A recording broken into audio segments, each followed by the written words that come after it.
Hello, how you doing? Welcome to Man vs Van. I'm Lee. Before we go any further, make sure you subscribe, click the little bell notification so that you're notified anytime I upload a new video.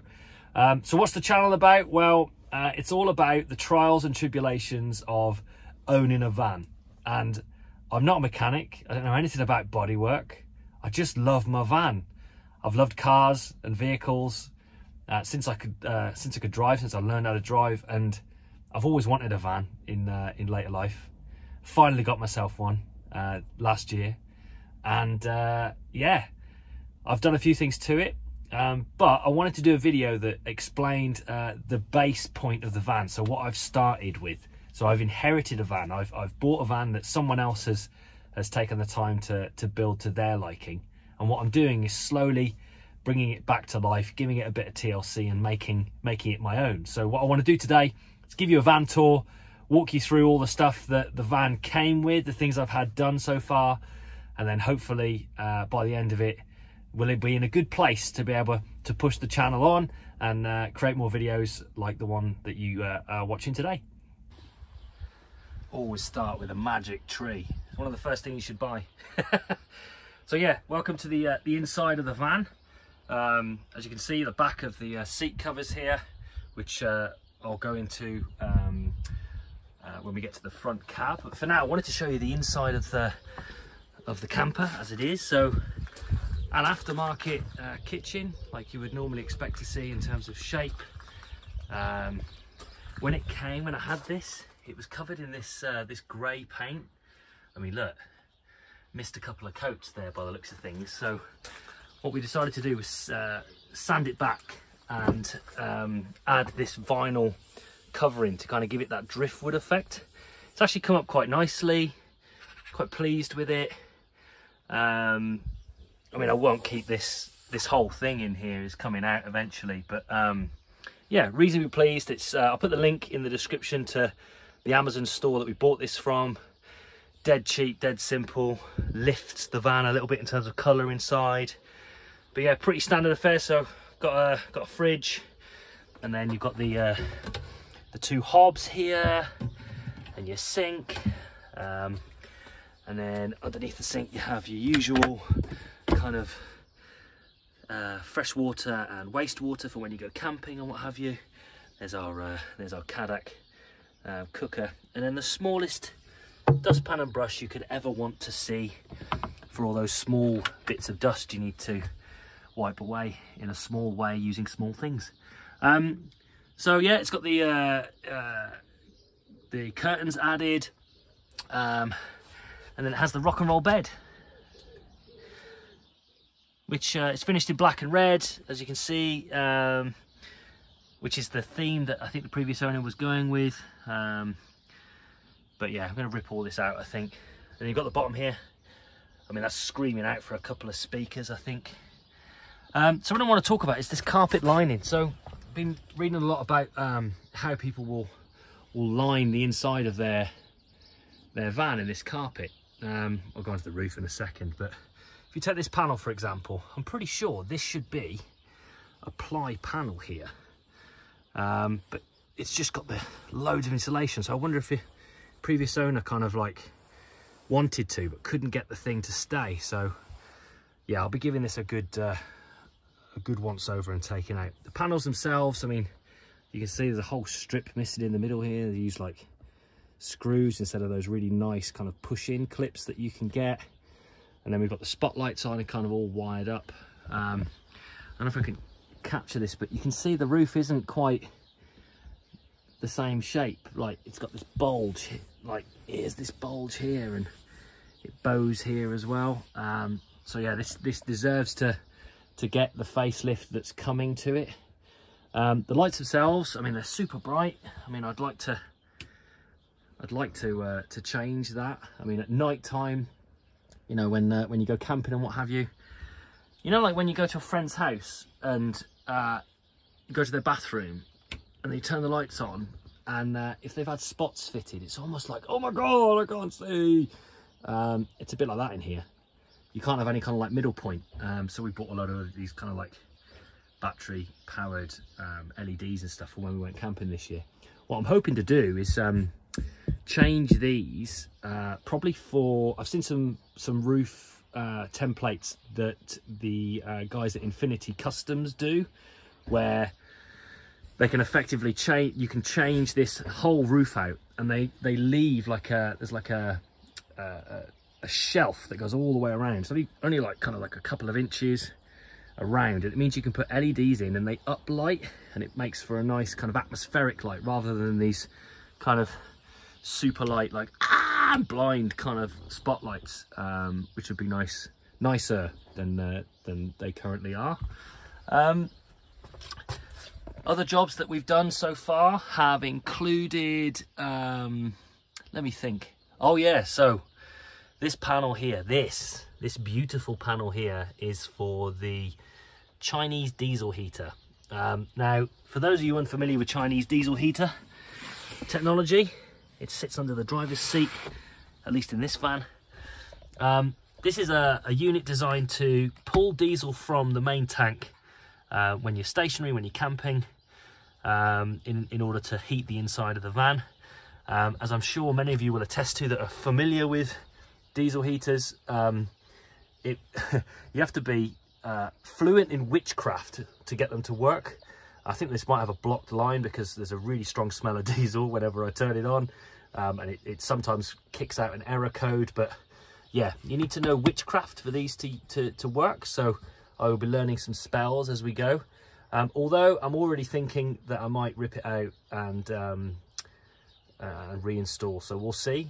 This panel here, I've got a couple of the chargers underneath here, where you've got USBs and stuff like that. You've got your main light switch, which we've played with already. You then have the switch that turns on the diesel heater at the top. I don't know what that one is, don't think it does anything. This one puts this on display. This is the current battery charge in the leisure battery, which is in this big ass cupboard here at the bottom. But I think what it should be reading is the same as this, maybe. I'm not too sure. They're not the same number. So I don't know what that is compared to what that is, or whether it's just two things reading something different. This is connected to the solar panels that are on the roof, and it tells you its current state. That now is saying that it's pulling power from the sun into a battery at a rate or a holding charge of 14.2. Basically, this is here, in my view, only to charge phones and keep a fridge going for a weekend. You remember the hot summer that we had? Well, we had a massively hot summer, and it turns out that even if you've got your solar panels, let's face it, you know, it hasn't been sunnier than it was last year. This failed on me over the weekend that we were away, and the fridge defrosted while we were away on the sunniest weekend of the year. So I don't really know whether or not this is worth keeping. So probably going to rip all of this out, and probably going to rip all this out, and then take a drive up to the wonderful team up at Ply Guys in Scotland and get them to fit in some really cool cupboards. Probably a kitchen pod here instead of this, where I can kind of like pull out one of the portable kind of fridges that you can get that you charge at home. They've got a lithium ion battery in. You can charge them on the cigarette lighter as well. And then there's like a top tray that you pull out, and that's got like a kind of space for a double hob, which you can then put on top of the work surface, or you can even cook from there, to replace the need for all of this stuff. Never been a big fan of the idea of driving around with a kitchen in the back. So yeah, let's move on to the front cab, and I'll show you some of the stuff that I've done in there. Okay, so here we are in the front cab. Mentioned the seat covers, so you can see they've got like that red leather stitching. Quite good for aftermarket covers, really.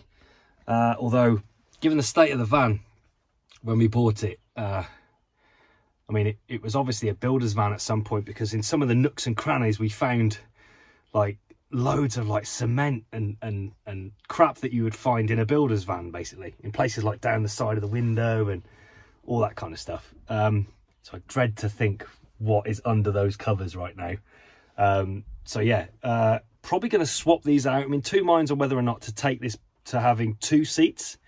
So from my understanding, you can get pretty much any Volkswagen or Audi seat into the front of a transporter.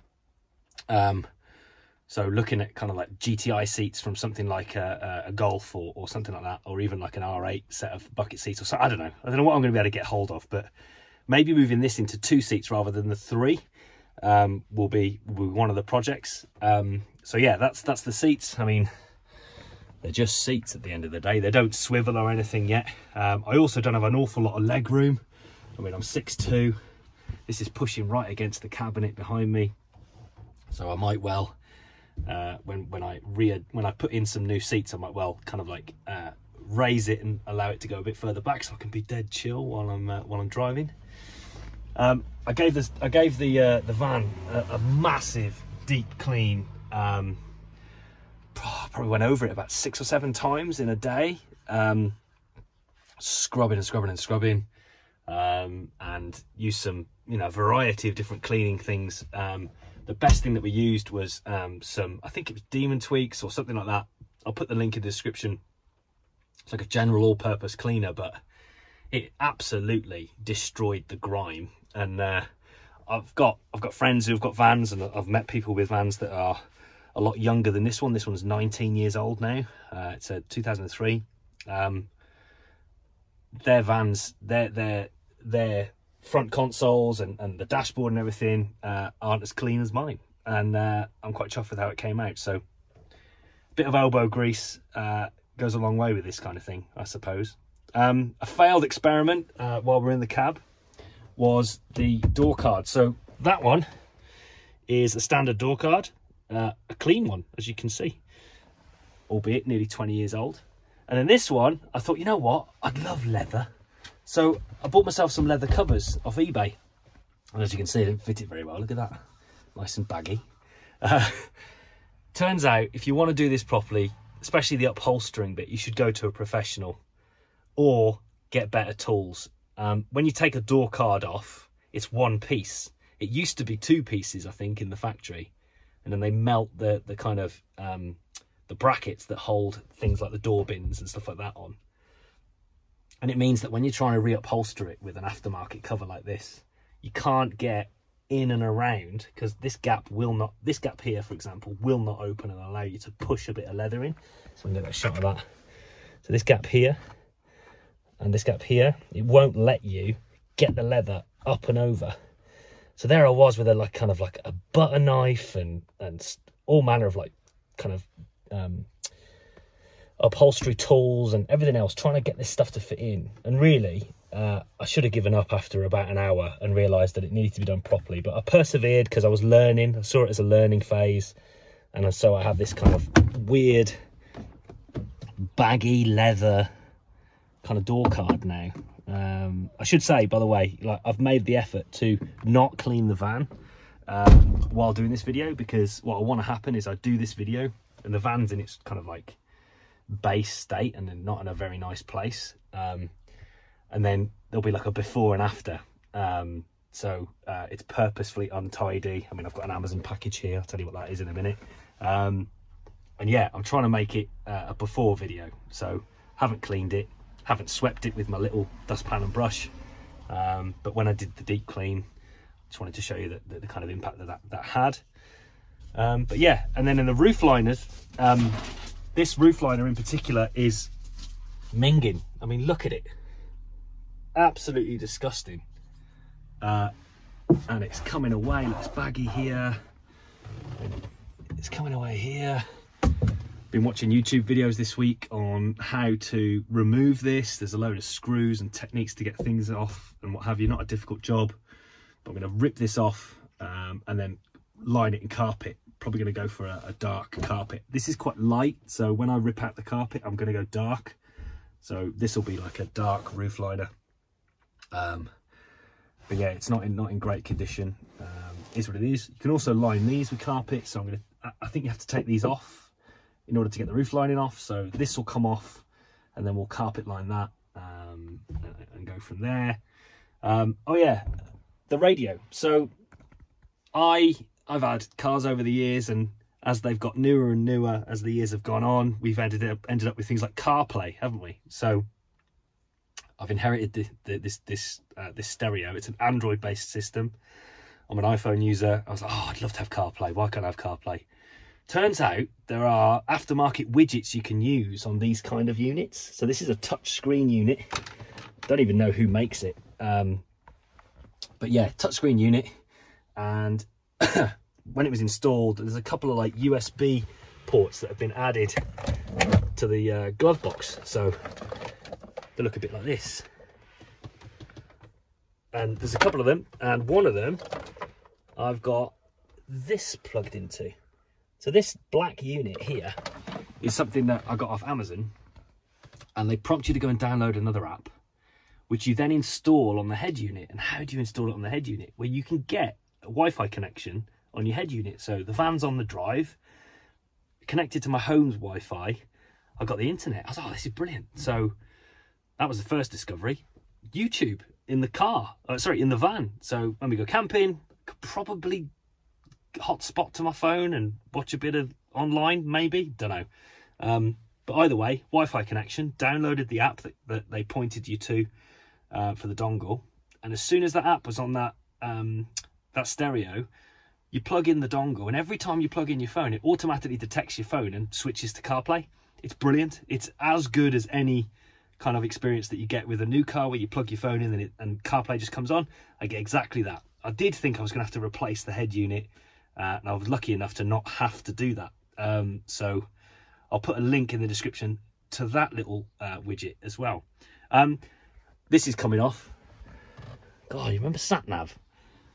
This GPS thing here, I think it's useful. There is an app on there, base app, that tells me my geolocation. I think that would be useful if I was a hunter or working for the government in some way. But there's no need to have GPS. We've got smartphones now, obviously. But yeah, there we go. Oh yeah, a bit of a, another more red stitching here. Thinking I might go complete change in colour scheme on the van, and do an interesting colour, so the van stands out. More about how to keep the van standing out in a minute when we go on the exterior. One last thing, this is a different steering wheel to the one that comes in these vans. This is a pre-facelift. It's the first year, the 2003, the first year of the VW T5 Transporter that we all know and love. The steering wheel's been changed. I want to change this. I'm thinking I might go with what Dan Chambers recommends, and if you haven't seen him on YouTube, go find Dan Chambers. He's brilliant. He uses Lupo steering wheels because there's a flat bottom and they're quite easy to swap out. Is it Lupo? Or it might be the Up. No, he does the Volkswagen Up steering wheel. I think that's his go-to for the last few van conversions he's done. I would love a Lupo steering wheel because there's something really retro about their design. They have kind of like a letter T in how it's designed in the middle, like a lot of steering wheels, but it's like straight bars. Looks quite cool and classic. So eventually we'll get to that in terms of swapping the steering wheel. But yeah, I think that's it in terms of the inside of the cab and things that I've done. Basically gave it a good deep clean, and I bought a few widgets, experimented with the door card, and I've learned how to live in the front when driving around, So yeah, this is the thing I hate the most. I need to get this off. Need to get the carpet lined. But yeah, we'll see. So I'm gonna jump into the front now. Not the front, the outside.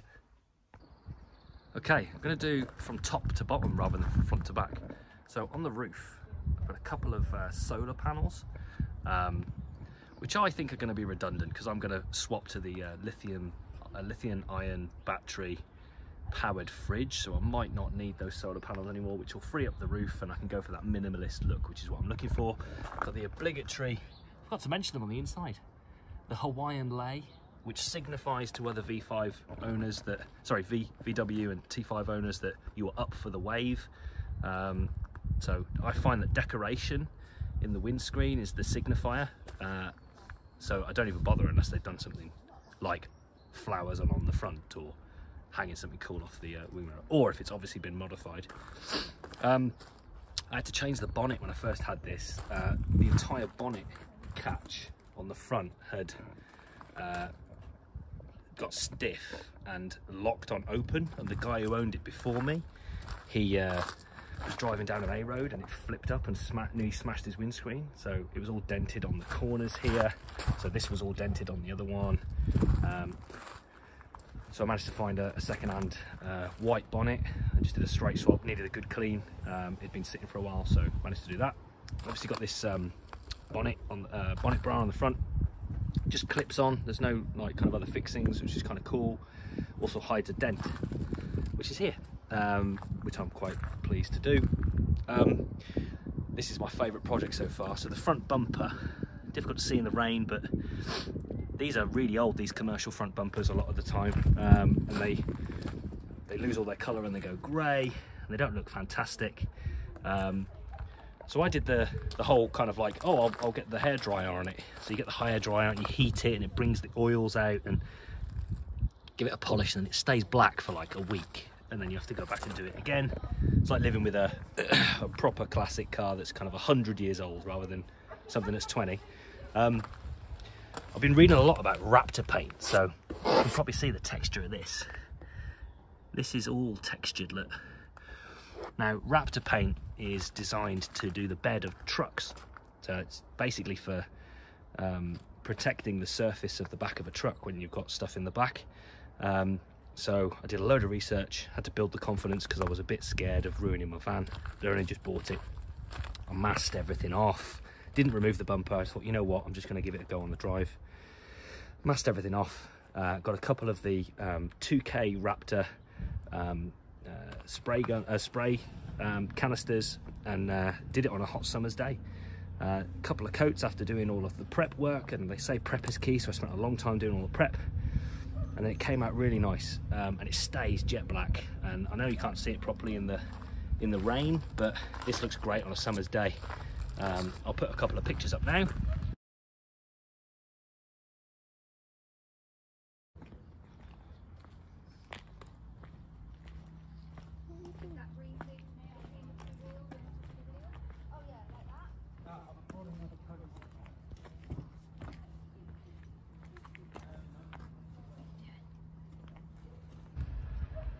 So yeah, as you can see, it looks great on a summer's day. I then added this splitter on the bottom. It's already quite low, as you can see, but added this splitter. There's one car park on the way to where I work where a previous version of this splitter was completely destroyed. Oops. So I have to be very careful over things like speed bumps and stuff, and careful for all the divots. But this was another kind of few hours, not even a few hours, kind of like half an hour, screwing that into the bottom of the bumper. Finishes off the front quite nicely. Quite like how that looks. And then onto the wheels. So the van has Range Rover alloys. They are really cool. I think they set off the van really nicely.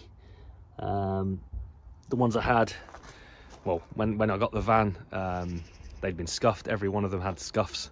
So worked with a guy locally called PJ's Alloys, who picked up the wheels, took them away, dipped them, took them back to metal, I think that's how we do it, restore it, and then repainted, and they look absolutely great. And I haven't curbed them since, which is fantastic.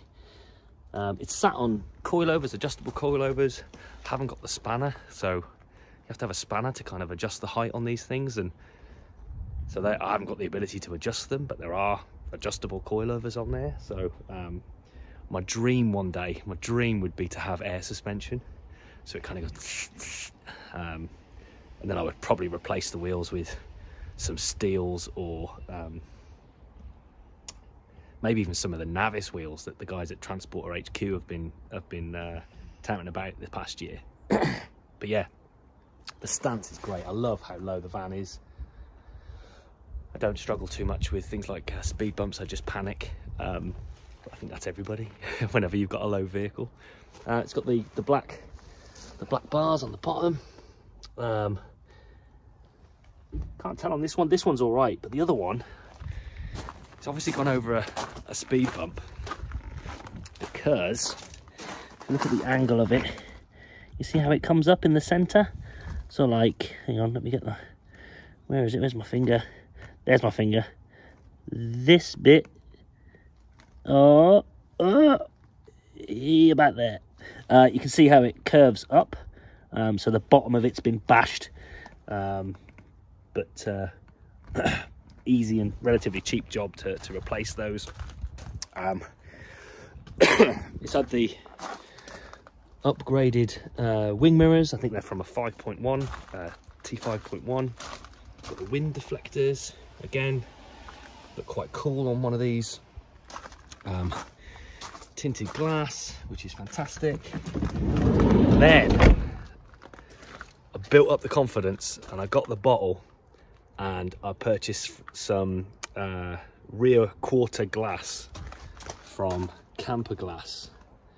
And I was like kind of hunting down a mate that would want to help me and thinking, oh, I've got to do this in a garage, you've got to find a place to do it. You know what, I just waited for a dry day in the end and just got on with it, just started. Worst case scenario, you have to take it all off, someone else, a professional has to do it. So the best case scenario, you end up with really cool rear windows on your van and it makes it look like more like a passenger vehicle and less like a builder's van. So pleased. That was the last job that I did. So yeah, I'm really chuffed with how that came out. And on to the back. So I ended up replacing the rear bumper. It was a simple job. Sprayed it in Raptor before I put it on the same day that I did the front, and it looks fantastic. The finish of it's great. It has that kind of like texture again, just to give you a sense of what it's like. You can see this kind of really nice hardware and stuff, and it stays black, which is kind of cool. Highly recommend the Raptor stuff. Not unsure on whether or not Raptor on the body would be a thing. You get loads of people who go, oh yeah, reducing the value of your van. Yeah, but you're making it look different, and everybody can do whatever they want with their own van, right? So still in two minds on whether or not to do anything Raptor wise with the bodywork on the van. I would like to replace the rear cluster, so you can buy like a more modern version of these with the LEDs in the back, and lots of suppliers do it. Again, Transport HQ, really good at that kind of stuff. It's got the rear spoiler, which I think sets it off quite nicely. But yeah, and the nice little touch that the previous owner has put on the back here, built not bought, which I think is a good mantra to have. Then you've got the other rear quarter glass in the back there. But yeah, I love my van, as you can probably tell. I'm looking forward to kind of doing bits and bobs to it. But there are things that I don't like that I'm just going to quickly show you. You ready? Deadlocks. Why? No key. Ugh. Really weird colour. Like a discoloration of the white here. It's obviously had a spray job at some point, maybe replaced the wheel arch, but yeah, you clean it and it looks dirty. Rust patches. Ugh. Got to learn how to do that. But the end game will be that it will look nice and crisp. This obviously fell off a jack, so it's dented and rusty. More time with bodywork. I'm not very good at bodywork. More rust. At the back of the van now. Optics. I don't understand it. I kind of do, but I don't. I mean, how much are you going to drink over a weekend? Why do you need two of them? I forgot to say, there was an Amazon package, wasn't there? So in this Amazon package is a red pinstripe bit of vinyl. So I'm thinking that I might put a red pinstripe down the outside of the van, along where you normally see the two tones start on a van, just to kind of add a little bit of colour along down the van. It's got the red accents. It's a temporary thing. I'm just playing. It was £4 on Amazon. So yeah, that was the thing about the Amazon package that I promised I'd show you, and then completely forgot when I was last in the cab. So there you have it. That's the van tour, the before. So if you've enjoyed this video and you're looking forward to seeing man versus van from here on out, where I make this more mine and put my stamp on it, and play with different parts in the van and try and work out how to do different things. Like I said, I'm not a mechanic. I'm not a bodywork person. I don't really know anything about what I'm doing, and learning a lot off YouTube and what have you. If you want to come along for the journey, please do subscribe. Hit the notification icon so that you see the videos when they come up.